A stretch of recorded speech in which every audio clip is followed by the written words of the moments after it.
Hello students, कैसे हैं आप सभी लोग। मैं हूं Pooja Singh and welcome back to my channel accounting master class. And this is the fourth lecture. ये हमारा चौथा लेक्चर है of our 1000 MCQ series for all banking examination. तो जितने भी बैंकिंग एग्जामिनेशन है उसको ध्यान में रख के हमने एक एमसीक्यू सीरीज स्टार्ट की है, जिसमें हम एमसीक्यू डिस्कस करेंगे on banking awareness, on computer aptitude, reasoning, journal economics और भी कई सब्जेक्ट। ठीक है। और मुझे पूरी उम्मीद है कि ये जो एमसीक्यू सीरीज मैंने स्टार्ट की है ये आपके लिए काफी हेल्पफुल होगी। तो चलिए फिर जल्दी से हम आज का वीडियो स्टार्ट करते हैं। क्वेश्चन 16। तो लास्ट के जो 15 क्वेश्चन है वो मैं पिछले 3 लेक्चर्स में डिस्कस कर चुकी हूँ। आज हम क्वेश्चन 16 से स्टार्ट करेंगे। तो क्वेश्चन 16 है कि which of the following organization और एजेंसी, इनमें से कौन सी ऑर्गेनाइजेशन, ये जो 5 ऑप्शन दिया है इनमें से कौन सी ऑर्गेनाइजेशन या एजेंसी है which is specifically been setup, जिसको स्पेसिफिकली सेटअप किया गया है to boost the overall rural development in India. India में जो ओवरऑल रूरल डेवलपमेंट है उसको और बूस्ट करने के लिए इसमें से कौन सी ऑर्गेनाइजेशन को सेटअप किया गया है। ठीक है।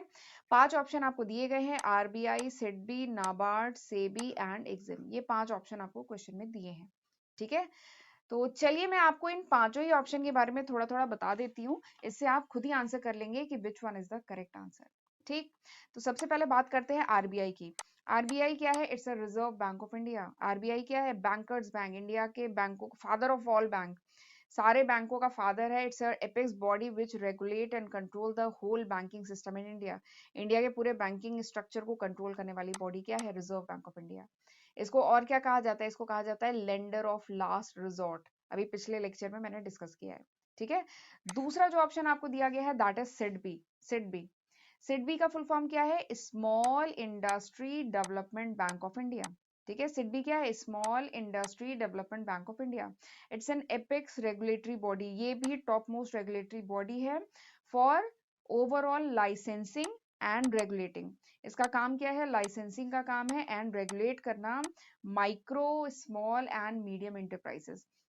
जो माइक्रो, स्मॉल एंड जो मीडियम इंटरप्राइजेस है उनकी लाइसेंसिंग एंड रेगुलेट करने का काम किसका है? सिडबी का। ठीक है। अच्छा, एक क्वेश्चन इसी के साथ मैं पूछना चाहती हूँ कि where is the headquarter of SIDBI. ये जो सिडबी है इसका हेडक्वार्टर कहाँ पर है? ये आप मुझे कमेंट सेक्शन में बताएंगे। ठीक है। ये क्वेश्चन मैं इसलिए पूछ रही हूँ क्योंकि मेरे बहुत सारे स्टूडेंट इस सिटी से हैं जिस सिटी में सिडबी का हेडक्वार्टर है। ठीक है। और अभी कुछ टाइम पहले मैं इस सिटी में गई भी थी और इवन मैंने सिडबी के ऑफिस के बाहर से गुजरना भी हुआ, मैंने देखा।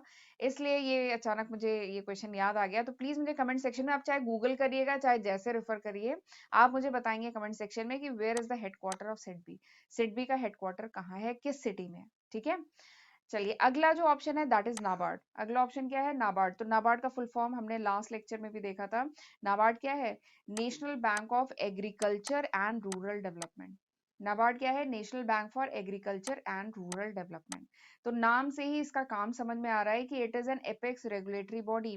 NABARD top most regulatory body है for overall agriculture and rural development, यानी एग्रीकल्चर और रूरल डेवलपमेंट के लिए काम करने वाली top most apex regulatory body है। प्लस नाबार्ड का एक और काम है कि ये रेगुलेट करता है किसको?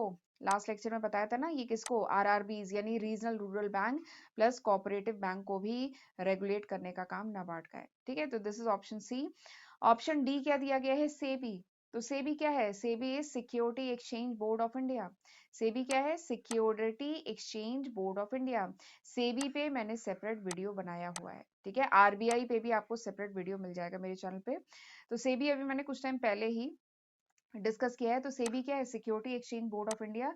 ये टॉप मोस्ट रेगुलेटरी बॉडी है फॉर रेगुलेटिंग द सिक्योरिटीज। ठीक है। इंडिया में जो सिक्योरिटीज एंड जो कमोडिटी मार्केट है उनको रेगुलेट करने वाली टॉप मोस्ट बॉडी है सेबी। ठीक। अगला जो ऑप्शन है दैट इज एग्जिम। तो एग्जिम क्या है? Export import bank of India. EXIM क्या है? Export import bank of India. ठीक है। ये प्रोवाइड करता है एक्सपोर्ट इंपोर्ट रिलेटेड जो सर्विसेज है उनको प्रोवाइड करता है। ठीक है। तो ये आपको मैंने पांचों ऑप्शन के बारे में थोड़ा थोड़ा बता दिया। तो अब मेरे ख्याल से you can very easily answer, आप बता सकते हैं कि रूरल डेवलपमेंट के लिए इसमें से कौन सा ऑर्गेनाइजेशन है जो काम करता है। तो रूरल डेवलपमेंट के लिए नाबार्ड काम करता है। ठीक है। और उसके साथ ही आप मुझे बताएंगे कि where is the headquarter of SEBI. ये आपके लिए क्वेश्चन है, कमेंट सेक्शन में मुझे रिप्लाई करिएगा। ठीक है, चलिए आगे बढ़ते हैं। अगला क्वेश्चन क्या है? A bank without any branch, यानी आपको वो बैंक बताना है जिसकी कोई ब्रांच नेटवर्क नहीं होता। That offer it service remotedly through online banking, यानी वो बैंक जिसकी कोई ब्रांच नहीं होती है बट वो सर्विसेज प्रोवाइड करती है कहीं दूर रह के, ठीक है, through online banking, through telephone banking, mobile banking के through, and inter bank ATM network alliance होता है जिसका। तो आपको वो बैंक बताना है कौन सा ऐसा बैंक है जिसकी कोई ब्रांच नेटवर्क नहीं होता और वो कहीं दूर से online banking, telephone banking, mobile banking के थ्रू वो सर्विसेज प्रोवाइड करता है। तो उस बैंक को क्या कहते हैं? उस बैंक को क्या यूनिवर्सल बैंक कहते हैं, इनडायरेक्ट बैंक कहते हैं, डोर स्टेप बैंक कहते हैं, डायरेक्ट बैंक कहते हैं, या यूनिट बैंक कहते हैं? ठीक है, तो ये 5 ऑप्शन आपको क्वेश्चन में दिए गए हैं। तो आपको जल्दी से इस क्वेश्चन का आंसर करना है। ठीक है, वीडियो को चाहे पॉज कर लीजिए और सोचिए इसका आंसर क्या होगा। ठीक है, अब मैं आपको जरा इन पांचों ही बैंकों के बारे में थोड़ा सा बता देती हूँ, तो आपको आइडिया लग जाएगा कि इसमें से कौन सा सही आंसर है। सबसे पहला है यूनिवर्सल बैंक। तो यूनिवर्सल नाम से ही समझ में आ रहा है, यूनिवर्सल यानी वो bank which combine the services of commercial bank and investment bank. Universal यानी वो सारी सर्विसेज प्रोवाइड कर रहा है। ठीक है, तो यूनिवर्सल बैंक क्या होता है? वो bank which provide the services of commercial bank plus investment bank, दोनों की सर्विसेज प्रोवाइड करता है।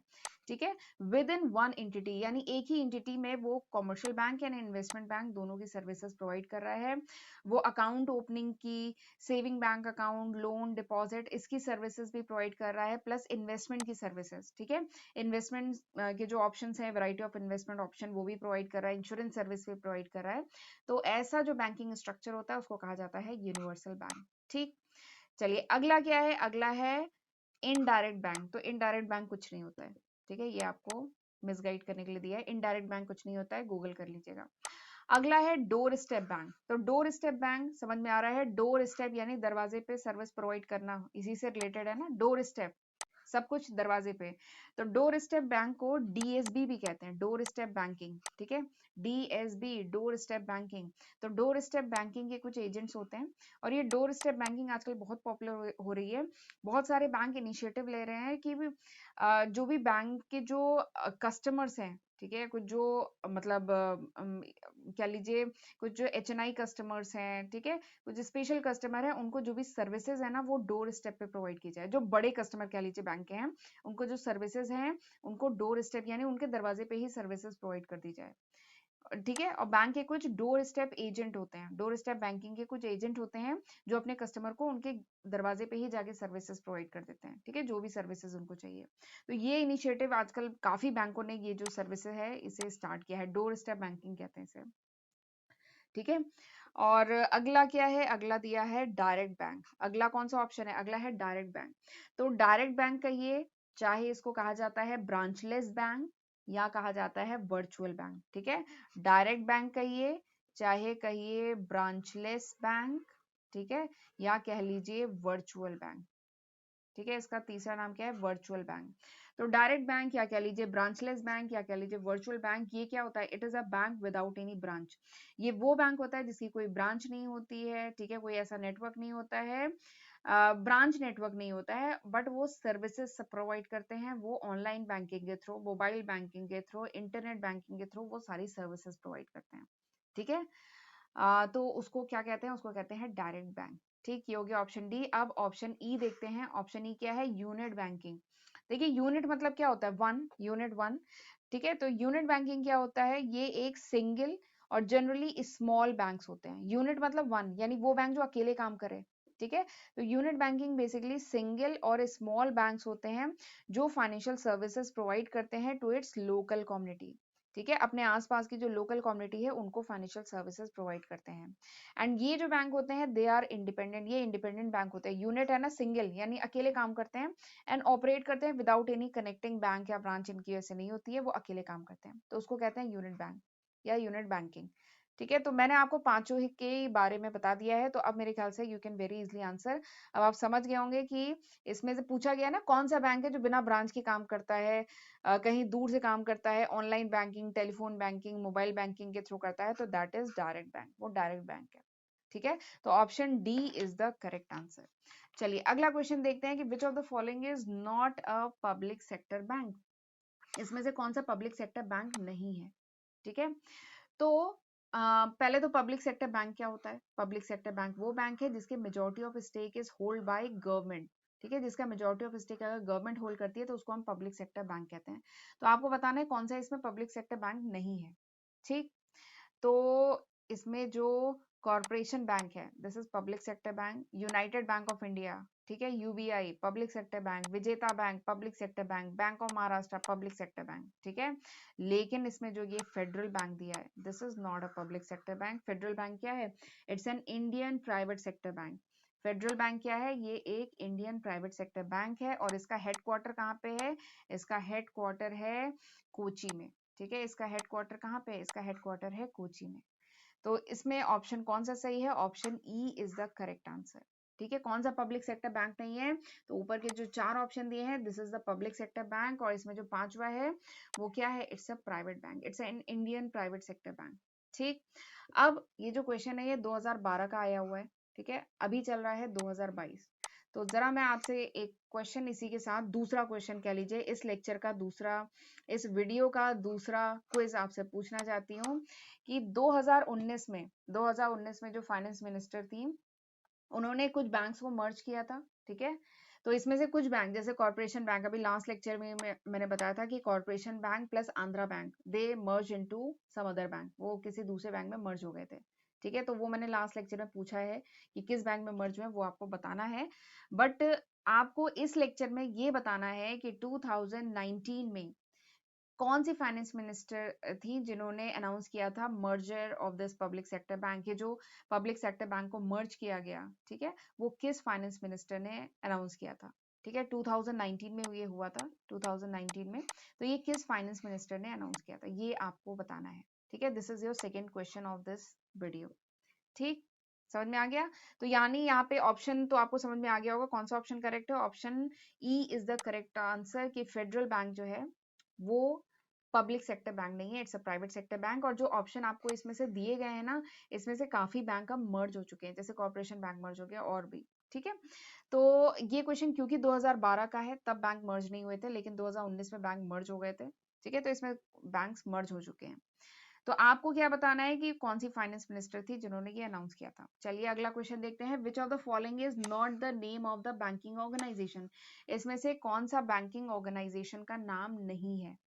ठीक है, 5 ऑप्शन दिए गए हैं, H D F C, IDBI, Yes Bank, SEBI, ICIC. तो इसमें से कौन सा बैंकिंग ऑर्गेनाइजेशन नहीं है, ये आपको बताना है। तो हम जानते हैं H D F C bank, बहुत ऐड आता है इसका टीवी पे और हर जगह इसकी ब्रांचेस हैं। ठीक है, एस बी आईसीआईसी एंड, अगर मैं प्राइवेट सेक्टर की बात करूं तो ये इंडिया के टॉप मोस्ट बैंक्स हैं, H D F C and ICIC. ठीक है, टॉप मोस्ट 2 बैंक इंडिया की यही हैं और इनके ब्रांचेस आपको हर 2 किलोमीटर पे इनकी ब्रांचेस मिल जाएंगी और टीवी पे हर समय इनका ऐड आता रहता है। तो आप जानते ही होंगे कि ये दोनों क्या है, बैंकिंग ऑर्गेनाइजेशन है। साथ में आईडीबीआई पे भी काफी क्वेश्चन पूछ चुकी हूँ। ठीक है, तो आईडीबीआई में भी हमने पिछले 3 लेक्चर्स में काफी क्वेश्चन डिस्कस किए हैं। तो आईडीबीआई भी क्या है, एक बैंकिंग ऑर्गेनाइजेशन है। प्लस येस बैंक भी क्या है, एक बैंकिंग ऑर्गेनाइजेशन है। बट सेबी क्या है? सेबी इज, अभी बताया, security exchange board of India. SEBI क्या है? Security exchange board of India. It regulates, ठीक है, it control the whole security market and commodity market of India. India का जो पूरा कमोडिटी मार्केट है, पूरा सिक्योरिटी मार्केट है, इसको रेगुलेट करने वाली, कंट्रोल करने वाली एपेक्स बॉडी जो है, that is SEBI, security exchange board of India. Separate video बनाया हुआ है, बहुत डिटेल में पढ़ाया है, बहुत इंपॉर्टेंट है सेबी। ठीक है, तो यहाँ पे जो सेबी है, this is not a banking organization, SEBI banking organization नहीं है। यानी यहाँ पे कौन सा ऑप्शन सही है? Option D is the correct answer कि SEBI is not a banking organisation. जबकि आईसीआईसी, एचडीएफसी, येस बैंक एंड ये जो चारों ऑप्शन है, this is a banking organisation. ठीक, चलिए जरा इसका फुल फॉर्म देख लेते हैं। एचडीएफसी जो है, इसका फुल फॉर्म क्या है? तो एचडीएफसी का फुल फॉर्म है हाउसिंग, याद है वैसे आपको एचडीएफसी का फुल फॉर्म? एचडीएफसी क्या है? Housing development finance corporation limited. HDFC क्या है? Housing development finance corporation limited, this is HDFC. IDBI का फुल फॉर्म क्या है? Industrial development bank of India. IDBI क्या है? Industrial development bank of India. और येस बैंक का ऐसा कोई फुल फॉर्म नहीं है। आईसीआईसीआई का फुल फॉर्म क्या है?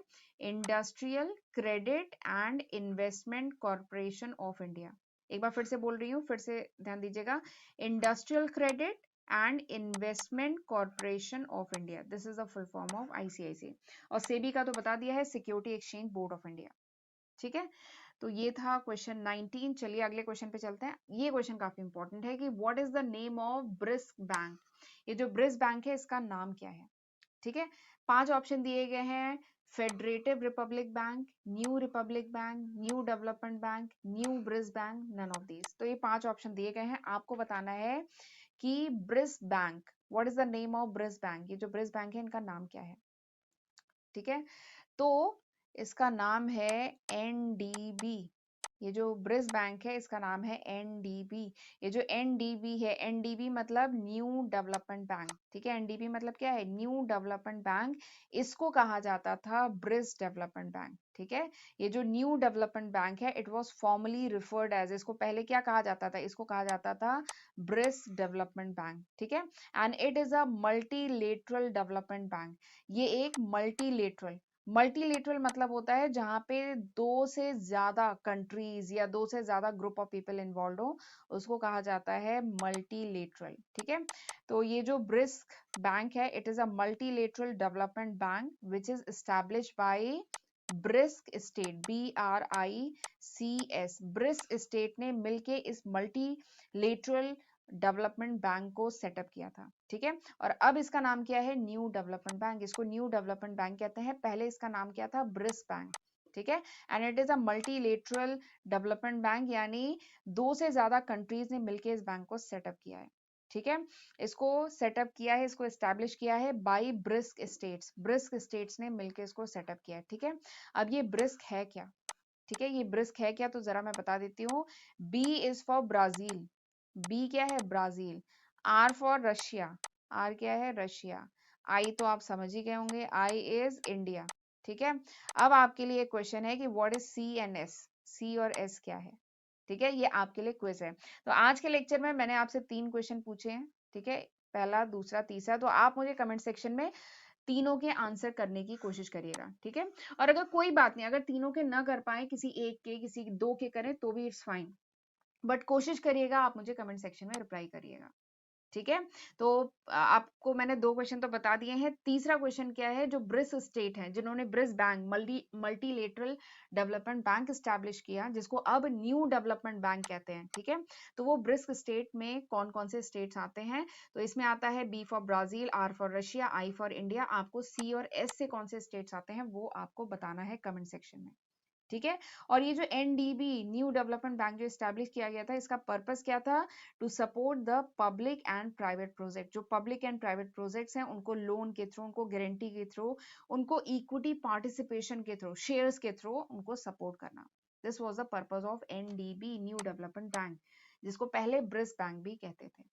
ठीक है, तो ये थे आज के लेक्चर के 5 क्वेश्चन, और मैंने 3 क्वेश्चन आपसे पूछे हैं। ठीक है, तो चलिए मैं इंतजार करूंगी आपके रिप्लाई का। ठीक है, देखिए मेरा पर्पस जो है ये वीडियो का, ठीक है, हम ये चीज तो सीखें। देखिए हर वीडियो को मैं कोशिश कर रही हूँ कि छोटे छोटा बनाऊं, इसीलिए मैं केवल 5 क्वेश्चन डिस्कस कर रही हूँ, बट केवल 5 नहीं, मैं चाहती हूँ कि देखिए मैं हर क्वेश्चन में जितने भी ऑप्शन है मैं उनके बारे में भी डिस्कस कर रही हूँ, प्लस आपको हर कोशिश करती हूँ कि हर लेक्चर में आपको कुछ होमवर्क भी दूं। तो इसी बहाने आप भी गूगल करेंगे, कुछ बुक सर्च करेंगे, तो हमारे हर लेक्चर से लगभग 10 से 15 क्वेश्चन कह लीजिए तैयार हो जाएं। ये मेरा पर्पस है। ठीक है, और ऐसे ही हम धीमे धीमे करते रहे ना तो फिर काफी क्वेश्चन हम डिस्कस कर लेंगे। ठीक है, तो चलिए, this was all about today's lecture. ये था पूरे आज का लेक्चर का कंटेंट। आई होप आपको अच्छे से समझ में आया होगा, और प्लीज मुझे कमेंट सेक्शन में जरूर बताइएगा कि हाउ वाज दिस लेक्चर, ये लेक्चर कैसा था। ठीक है, और चैनल पे पहली बार आए हैं तो चैनल को सब्सक्राइब करना मत भूलिएगा, नोटिफिकेशन बेल भी जरूर प्रेस करिएगा। ठीक है, और ये जो स्क्रीन पे आपको दिख रहे हैं, this is the list of subject जो मैं अभी तक यानी मार्च 2022 तक अपने चैनल पे अपलोड कर चुकी हूँ। ठीक है, ये अभी तक है। अगर आप ये वीडियो कुछ महीने बाद देख रहे हैं, कुछ साल बाद देख रहे हैं, तो होपफुली इसमें काफी नए सब्जेक्ट ऐड हो चुके होंगे। ठीक है, आज की तारीख तक मैं अप्रोक्सीमेटली 400 वीडियो लेक्चर्स आपके लिए मैं अपलोड कर चुकी हूँ। तो जरूर इसका फायदा उठाइए, खुद भी पढ़िए और अपने फ्रेंड्स के साथ भी ज्यादा से ज्यादा शेयर करिएगा। ठीक, तो चलिए फिर मिलते हैं अगले लेक्चर में, तब तक अपना ध्यान रखिएगा। God bless you.